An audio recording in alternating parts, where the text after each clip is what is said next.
Hi everyone, this is the video lesson for 4.4 Concavity and Points of Inflection Part 3. If you haven't watched Part 1 or Part 2 yet, make sure you go back and watch them before continuing in this last part, Part 3. So I read the question for you for number 9 in Part 2, and I'm going to go straight into solving it. Now before we really break this down step by step, as we activate one of the most important ideas. There are 4 graphs that you have to be able to apply for question number 9.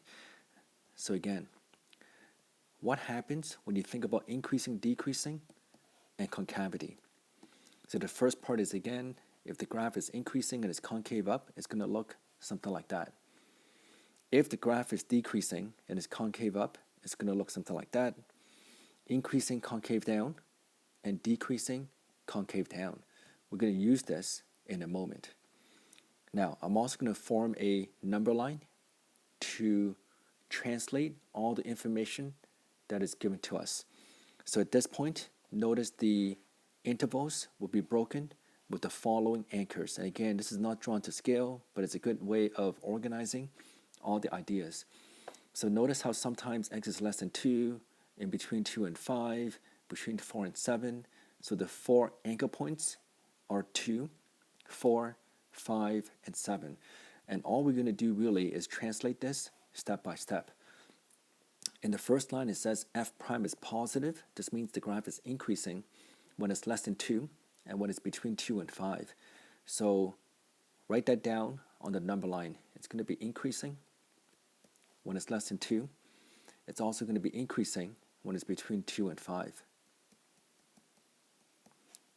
Now, the next part says the function is negative, or f prime is negative, which means it's decreasing when it's greater than 5.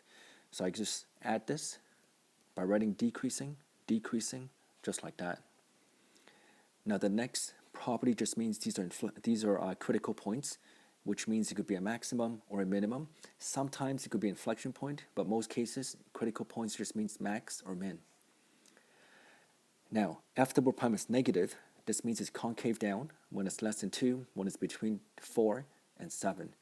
So I write down the words concave down when it's less than 2, and I write down concave down when it's in between 4 and 7, just like that.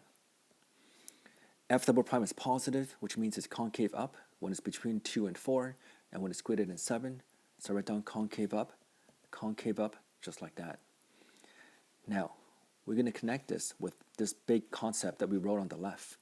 So in the first part of the graph, if it's going to be concave down and increasing, it's going to look like that. Now, again, press pause, fill in the rest of this, and when you press play, I'll be right here. Okay, let's continue. So if it's concave up increasing, it's going to be like that. Concave down increasing is going to look like that. Concave down decreasing is going to be like that. Last but not least, if it's concave up and decreasing, it's going to look like that. So now I go back and I draw the actual graph. And based on all these numbers, I'm going to fit this into the corresponding scale. So again, this will all make sense in a moment. The scale will fit everything that we're looking for based on the numbers that are given to us. And again, I'm going to go 2, 4, 5, and 7. I'm even going to go down by 4 and so on. Again, this will all make sense. Let's go here. Let's label this 2, 4, 5, and 7. This is technically negative 4.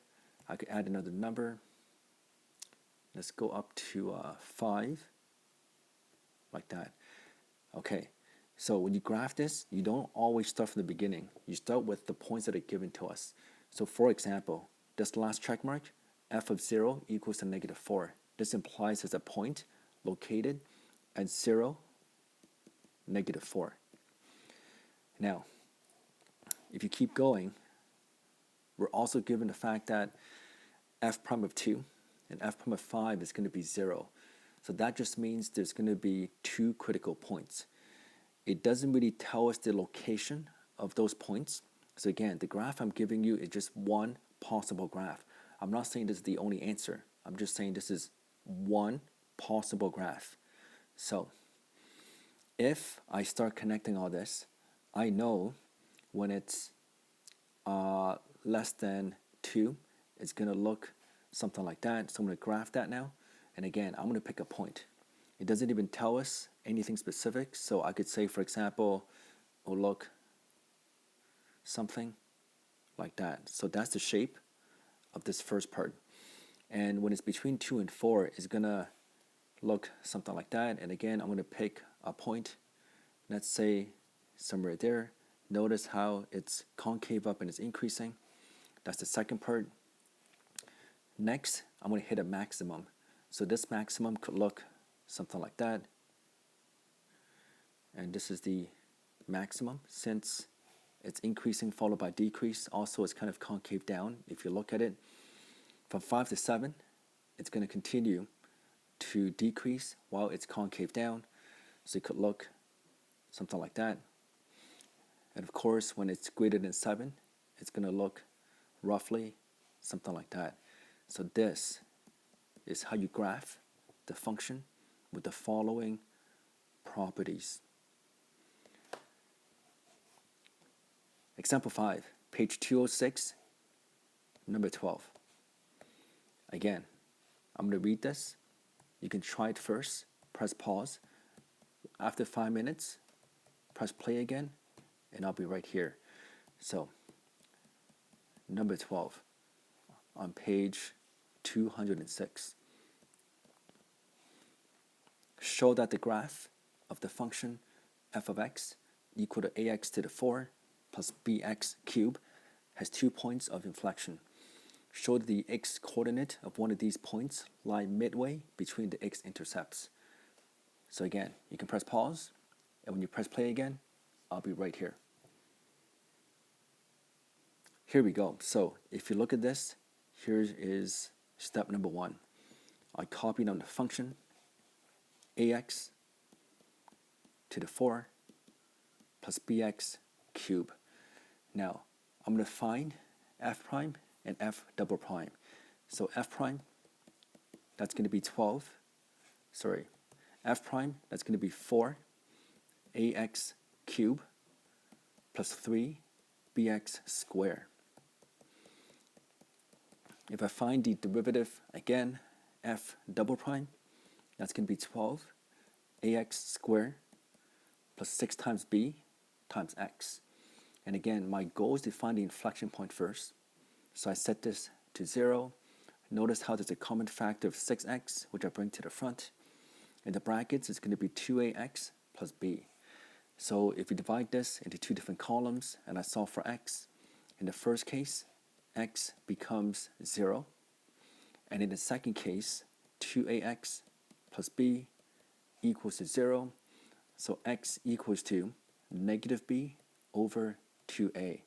Again, I'm pushing a little bit. I want to make sure mental math is pretty good. Now again, the goal of this question is to show that the x-coordinates or x-coordinate of one of these points lie midway between the x-intercepts. So I'm going to draw a line, divide this into 2 different columns.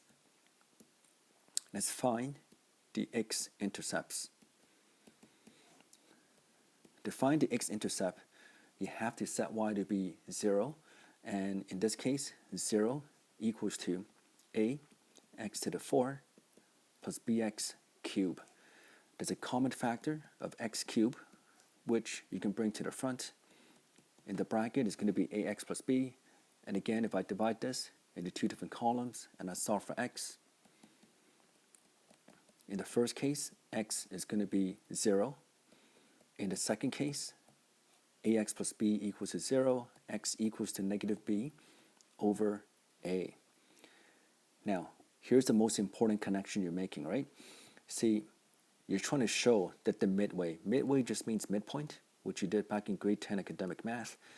And if I take the midway of these 2 points, this is going to be nothing plus negative b over a divided by 2.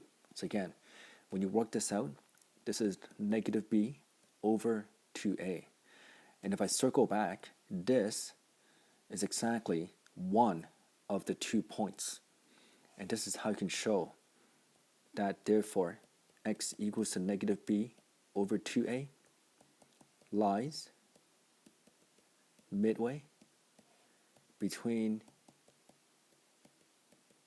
the x intercepts.